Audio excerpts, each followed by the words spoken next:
Tuan-tuan dan puan-puan yang saya hormati, hari ini adalah satu hari yang istimewa dalam kalender orang Hindu, di mana hari ini adalah satu hari di mana kami dinasihatkan agar tidak keluar daripada rumah.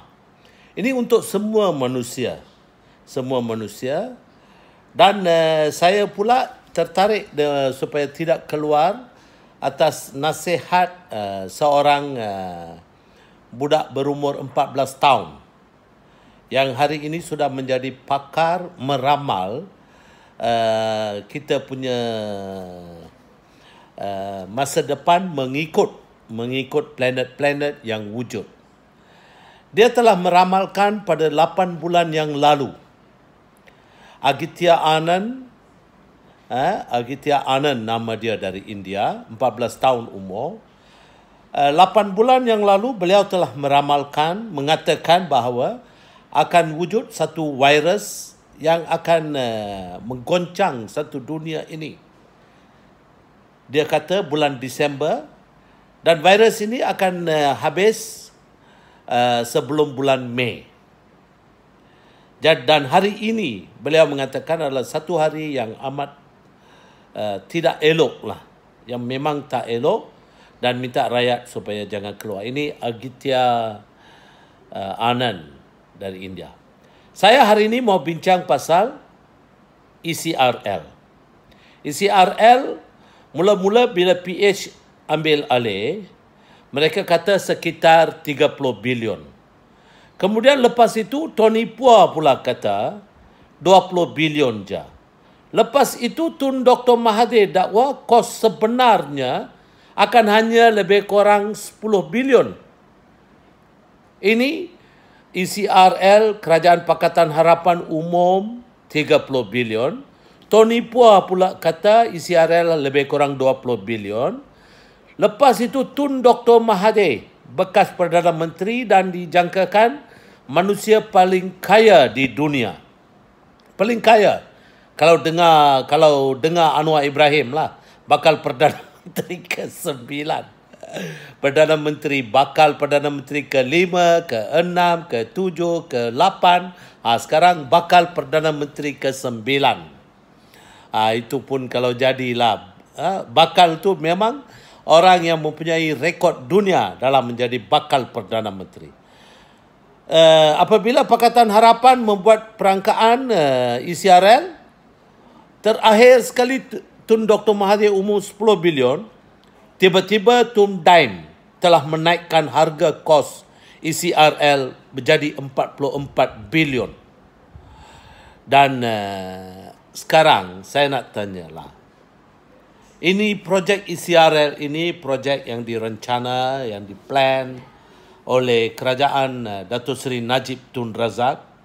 Datuk Seri Najib Tun Razak sendiri terlibat dan kosnya tidak menjangkau 44 bilion. Dan sekarang kerajaan campuran Perikatan Nasional, bekas Pakatan Harapan pun ada, bekas Barisan Nasional pun ada. Cuma yang Barisan Nasional bawa mempamerkan, Barisan Nasional dan PAS bawa muka-muka baru. Jadi kita mau tahu sekarang, bila kita punya Perdana Menteri yang disayangi, yang amat berhormat, Tan Sri Muhyiddin Yassin akan bertindak. Negara sudah dirompak habis. Dan tadi saya sebut tu semua, perompak terbesar saya tak sebut Lim Guan Eng.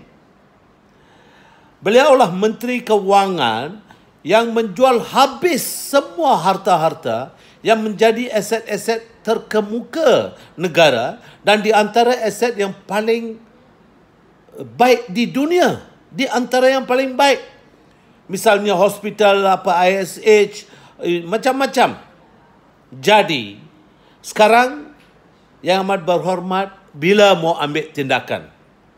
Kalau yang amat berhormat sanksi atau apa, maka rakyat akan marah. Rakyat sekarang tunggu. Covid biarlah Covid, Tapi bolehlah. Kalau mau saya pun, yang amat orang boleh lantik orang macam saya, ramai. Kita boleh bantu supaya disegerakan. Jangan tunggu lagi, negara amat penting.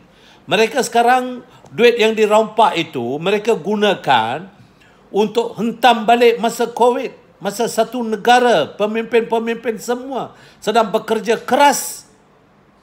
Mereka yang pembangkang, Lim Guan Eng semua sedang menggunakan orang dalam grup-grup untuk memperkecil-kecilkan pentadbiran Malaysia hari ini. Jadi tindakan mesti diambil. Bila mau tangkap Tun Dr. Mahathir, bila mau tangkap Tun Daim Zainuddin, bila mau tangkap Lim Guan Eng. Bila? Kalau tak tangkap, pada negara ini. Mereka lah anasir-anasir yang memusnahkan politik baik di negara ini. Jadi tolonglah. Kerajaan hari ini, Ketua Polis Negara, kita tahu Ketua Polis Negara dilantik masa Tun Dr. Mahathir, tapi jangan leka bila mau tahan Tun Dr. Mahathir. Pastikan negara ini dibela dengan betul. Pegawai-pegawai tertinggi kerajaan buat kerja. Macam COVID telah mendudukkan kita di dalam rumah. COVID tidak akan mendudukkan kerajaan. Kerajaan perlu berfungsi. Masa COVID pun tak apa. Tangkap, ambil riman dan siasat.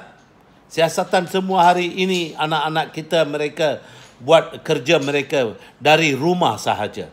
Laptop depan mereka 2-3 laptop ini mereka buat kerja. E-conferencing lah itu ini. And the world, dunia sedang bergerak dalam haluan yang seharusnya pada masa bencana, musibah terbesar dekat kita ini. Jadi itulah. Tangkap Lim Guan Eng, Tun Dr. Mahathir dan Tun Daim dengan segera. Tangkap dan charge mereka di mahkamah. Jangan tunggu, tangkap.